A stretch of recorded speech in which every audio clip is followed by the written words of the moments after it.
Breasty protagonist, wedge of life, heroine with hammer space, OP with a more refined style, and it's not even close to the episode. And now, you don't need to see anything else. Girumasu no kitsukejo desu ga, zangyou wa yaa na no de, botsu wo soru tobatsu shiyou to omoimasu.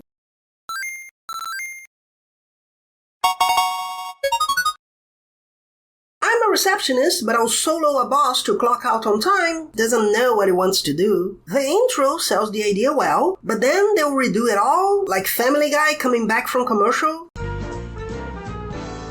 The protagonist is a waifu, valuing her routine, but not like it seems, because her character will be left by the wayside, to waste. We start in earnest when she's angry with a client causing trouble for no reason. It's quite promising. But then she wears clothes that hide her boobage, except when it doesn't, goes to the dungeon, gets a mallet, and solos the boss, so she doesn't have to do reports about it. It's pretty dull. Almost nothing happens until she gets there. Then she hammers the dragon from above, it's lag from the side, the dragon takes flight but just stays there. Why did she think it would work? At last, she uses the sharp end, after dodging the dragon's breath twice, just jumping, and the mini-minute moment mightily made of her attacking becomes her floating in front of the poorly integrated dragon. It bleeds pink fire, its claws remind me of Fallen transformed. There's not much here. Only now, the focus is on her being a mysterious adventurer. There's a little joke of her talking to the audience I thought was good, but not so much when repeated. The guy wants to know who she is, made shopping. He says her hammer space is a special skill. Of course she's special. Look at how she breaks balls. Then a wind gets the guy's attention. She turns. He recognizes her. Wow! Why would that be? Maybe due to her having to pass by them to leave? At least, her being confronted is fun. Looks like she'll have to be smart. Nope. Protagonist just threatens him, and it's pretty boring. From someone we can relate to, she becomes the protagonist uber powerfully generic.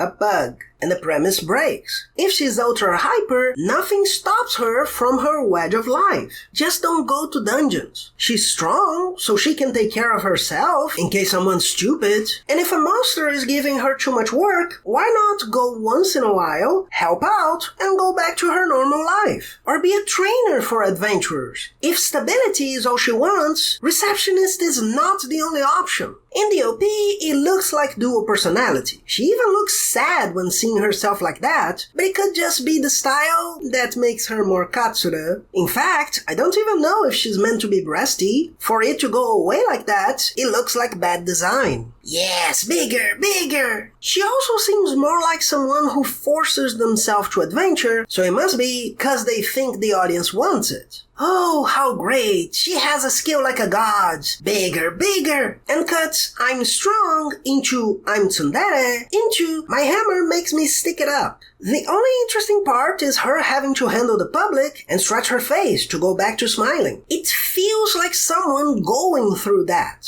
When she destroys something you said was durable 3 seconds earlier, it didn't even allow for it to feel real. The two out of nowhere going into an interrogation room is bland. They seem to talk just like before. The art varies, being much better in the slice of life parts. But then we have distortions elsewhere. The jokes suffer from the same problem. It almost feels they split the anime into two, so two studios could do them separately. And another one for the OP, where she looks depressed and might go on a boat with a bag.